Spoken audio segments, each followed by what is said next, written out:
क्या आप जानते हैं कि हमारे शास्त्रों में, हमारे सनातन धर्म में कुछ ऐसे रहस्य छिपे हैं जो पीढ़ी दर पीढ़ी सही तरीके से हम तक पहुंच ही नहीं पाए।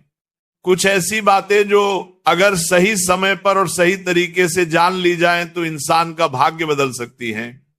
आज मैं आपको एक ऐसी ही गुप्त बात बताने जा रहा हूं, एक ऐसा रहस्य जो आपके जीवन से कंगाली और दरिद्रता को हमेशा के लिए मिटा सकता है। यह रहस्य जुड़ा है एक विधवा स्त्री से, एक ऐसा इंसान जिसे समाज अक्सर दया और कभी कभी उपेक्षा की नजर से देखता है। लेकिन हमारे पूर्वज, हमारे ऋषि मुनि ये जानते थे कि एक विधवा स्त्री के भीतर एक ऐसी शक्ति छिपी होती है जो किसी वरदान से कम नहीं। आज हम जानेंगे कि किसी भी विधवा स्त्री से बिना उसे बताए चुपके से बस एक छोटी सी चीज कैसे मांग लेनी है, और अगर आपने ये कर लिया तो यकीन मानिए आपके जीवन में धन की ऐसी वर्षा होगी जिसकी आपने कभी कल्पना भी नहीं की होगी। आपकी तिजोरी कभी खाली नहीं होगी और आपके घर में मां लक्ष्मी का स्थायी वास हो जाएगा। इस प्रवचन को अंत तक बहुत ध्यान से देखिएगा, क्योंकि ये कोई साधारण टोटका या उपाय नहीं है। ये कर्म और भाग्य का एक बहुत गहरा रहस्य है जो आज मैं आपके सामने उजागर करने जा रहा हूं। तो चलिए मेरे साथ इस रहस्यमयी यात्रा पर चलिए और जानिए कि वो एक चीज क्या है जो एक विधवा स्त्री से चुपके से मांग लेने पर आपकी किस्मत बदल सकती है। हमारे हिंदू धर्म में हर रिश्ते का, हर इंसान का एक विशेष स्थान है। हर किसी के भीतर ईश्वर का एक अंश है। लेकिन कुछ अवस्थाएं ऐसी होती है जब इंसान का ईश्वर से जुड़ाव बहुत गहरा हो जाता है। जब कोई स्त्री अपना सर्वस्व, अपना सिंदूर, अपना सुहाग खो देती है तो वह एक ऐसे अग्नि से तप कर निकलती है जो उसे साधारण से असाधारण बना देती है। समाज की नजर में वो बेचारी हो सकती है, अकेली हो सकती है, लेकिन आध्यात्मिक दृष्टि से वो बहुत शक्तिशाली हो जाती है। उसका तप, उसका त्याग, उसका मौन, उसकी हर एक सांस में एक ऐसी ऊर्जा घुल जाती है जो किसी भी योगी या तपस्वी से कम नहीं होती। उसका बाहरी श्रृंगार उतर जाता है लेकिन उसका भीतरी तेज कई गुना बढ़ जाता है। जब हम धन की बात करते हैं तो अक्सर हमारा ध्यान बड़ी बड़ी चीजों पर जाता है, सोना, चांदी, हीरे, जवाहरात। हम सोचते हैं कि मां लक्ष्मी को प्रसन्न करने के लिए बड़े बड़े अनुष्ठान करने होंगे, महंगे महंगे दान देने होंगे, लेकिन हम यह भूल जाते हैं कि ईश्वर भाव के भूखे हैं, दिखावे के नहीं। मां लक्ष्मी भी वही वास करती है जहां कर्मों की शुद्धता होती है, जहां मन में मैल नहीं होता और जहां किसी तपस्वी का आशीर्वाद होता है। और एक विधवा स्त्री जिसने अपने जीवन का सबसे बड़ा दुख झेला है, जिसका मन संसार की मोह माया से काफी हद तक विरक्त हो चुका है, वह किसी चलती फिरती तपनी से कम नहीं है। उसके भीतर का वैराग्य ही उसकी सबसे बड़ी शक्ति है। तो अब सवाल यह उठता है कि ऐसी स्त्री से हमें क्या मांगना चाहिए? क्या हमें उनसे धन मांगना चाहिए या कोई वस्तु? नहीं, ये सब बहुत छोटी चीजें हैं। अगर आप उनसे ये सब मांगेंगे तो आपको शायद वो मिल भी जाए, लेकिन उसका प्रभाव क्षणिक होगा। हम जिस चीज की बात कर रहे हैं वो भौतिक नहीं, आध्यात्मिक है। वो एक ऐसी चीज है जो सीधे आपके भाग्य पर असर करती है। आपको उस विधवा स्त्री से जो मांगना है वह उसके दुखों का एक छोटा सा अंश है। चौंक गए ना आप सोच रहे होंगे कि भला कोई किसी से दुख क्यों मांगेगा? हम तो मंदिरों में जाकर ईश्वर से अपने दुखों को दूर करने की प्रार्थना करते हैं, तो फिर किसी के दुखों का अंश मानकर हमें अमीरी कैसे मिल सकती है? यही तो वह रहस्य है जिसे बड़े बड़े ज्ञानी और पंडित भी नहीं समझ पाते।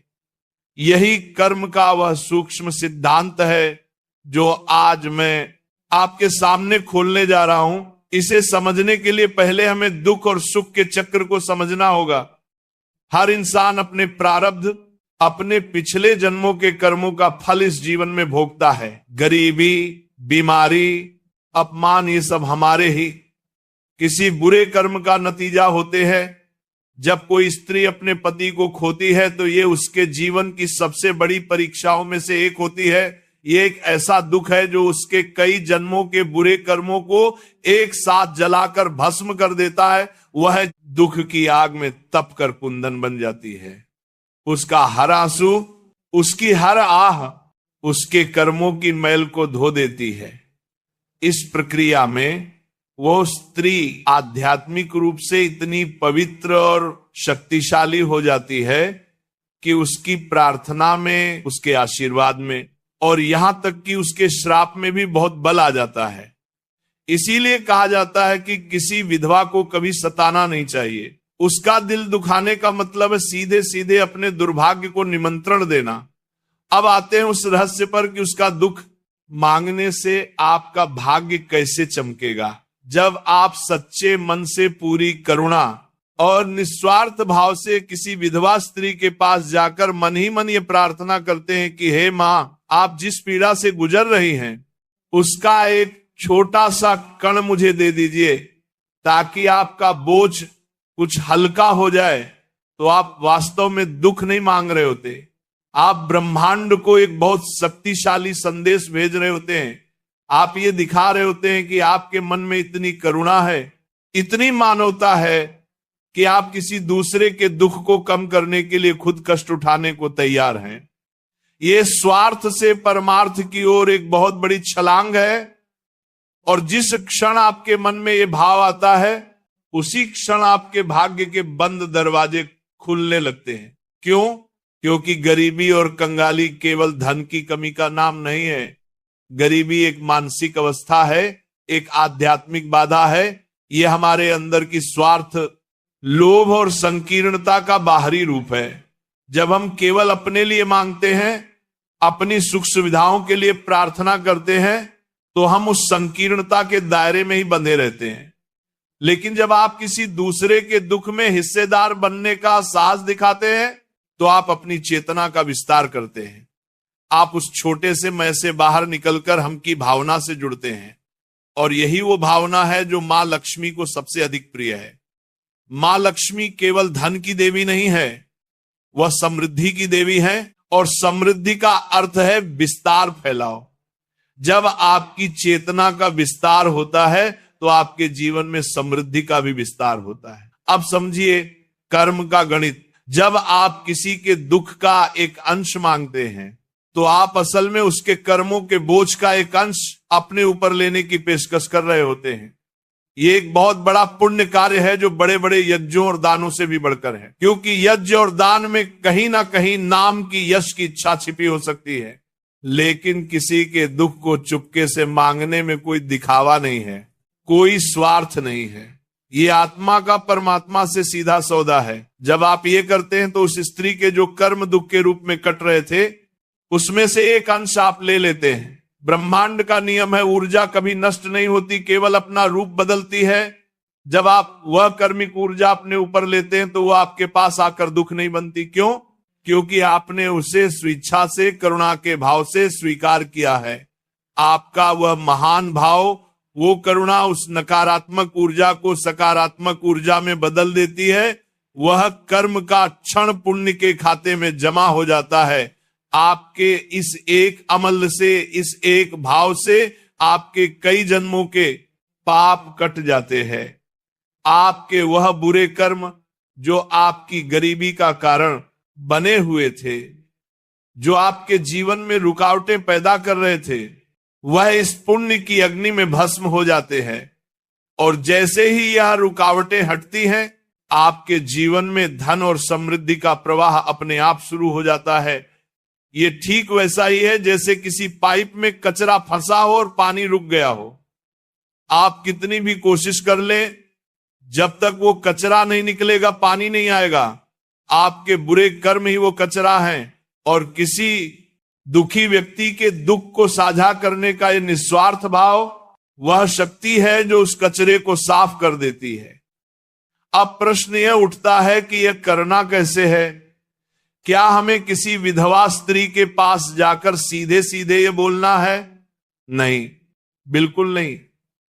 ऐसा करने से वह या तो आपको पागल समझेंगी या उनका दिल और दुखेगा। याद रखिए, यह एक गुप्त क्रिया है, इसे चुपके से करना है, बिना जताए बिना बताए। इसका सही तरीका क्या है वह मैं आपको विस्तार से बताऊंगा, लेकिन उससे पहले यह समझना जरूरी है कि आपका भाव कैसा होना चाहिए। अगर आपके मन में यह विचार आया कि चलो ये उपाय करके देखता हूं, शायद अमीर बन जाऊं, तो ये काम नहीं करेगा, क्योंकि यहां भी आपका स्वार्थ छुपा हुआ है। आपका मन बिल्कुल निर्मल होना चाहिए। आपके हृदय में उस स्त्री के प्रति सच्ची करुणा और सम्मान का भाव होना चाहिए। आपको उन्हें एक साधारण स्त्री नहीं बल्कि त्याग और तप की मूर्ति समझना होगा।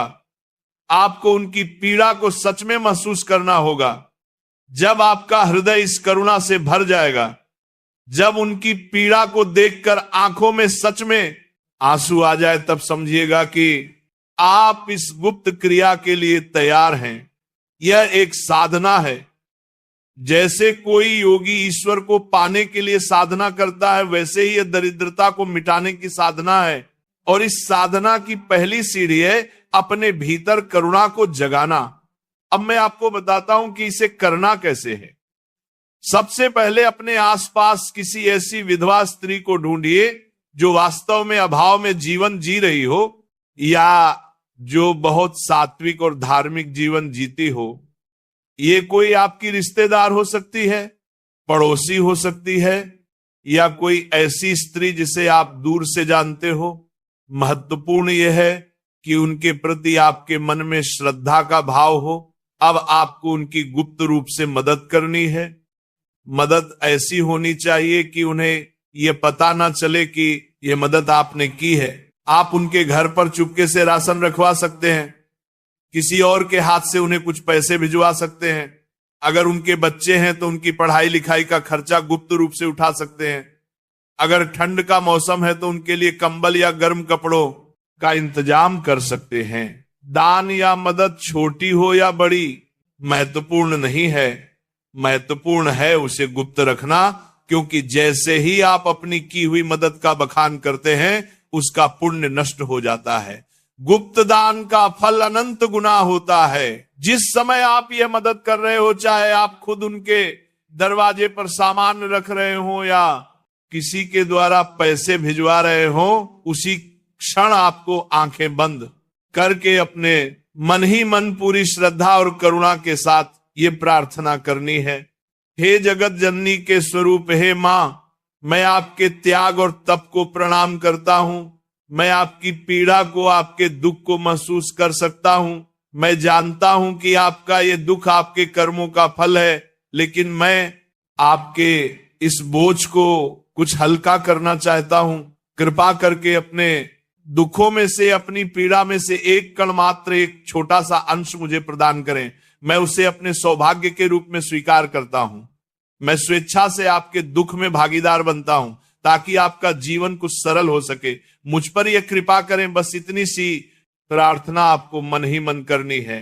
यह प्रार्थना ही वो मांगना है जिसके बारे में मैंने शुरू में बात की थी।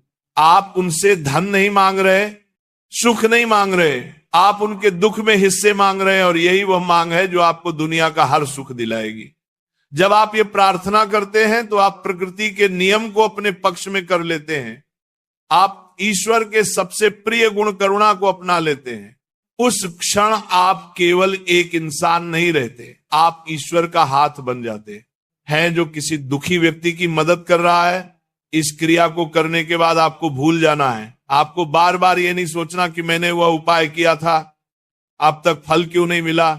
बीज बोने के बाद उसे समय देना पड़ता है। आपने अपने कर्म का बीज बो दिया है, अब उसे अंकुरित होने का समय दीजिए। आप बस अपना काम करते रहिए, ईमानदारी से मेहनत करते रहिए। आप पाएंगे कि धीरे धीरे आपके जीवन में चमत्कार होने लगेंगे। जो काम बरसों से रुके हुए थे वह बनने लगेंगे। धन आने के नए नए रास्ते खुलने लगेंगे। अगर आप पर कोई कर्ज है तो वह उतरने लगेगा। घर में क्लेश रहता था तो शांति आने लगेगी। आपको खुद महसूस होगा कि कोई अदृश्य शक्ति आपकी मदद कर रही है। यह उस विधवा स्त्री का आशीर्वाद नहीं है जिसे शायद पता भी नहीं कि आपने क्या किया है। यह उस पुण्य का फल है जो आपने किसी के दुख को साझा करने की इच्छा करके कमाया है।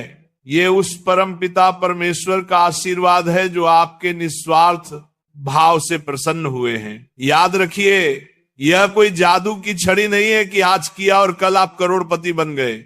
यह कर्म के सिद्धांत पर काम करता है। आपके कर्म जितने शुद्ध होंगे, आपका भाव जितना निर्मल होगा, फल उतनी ही जल्दी और उतना ही बड़ा मिलेगा। इस क्रिया को जीवन में कम से कम एक बार पूरी श्रद्धा से जरूर करना चाहिए, और अगर आप सक्षम हैं तो इसे अपनी आदत बना लीजिए। जब भी आपको अवसर मिले, किसी जरूरतमंद विधवा की गुप्त रूप से मदद करें और मन ही मन यह प्रार्थना दोहराएं, आप जितना ज्यादा दूसरों के दुखों का बोझ हल्का करने की कोशिश करेंगे, आपका अपना जीवन उतना ही सुख और समृद्धि से भरता चला जाएगा। यह सनातन धर्म का बहुत गहरा और गूढ़ ज्ञान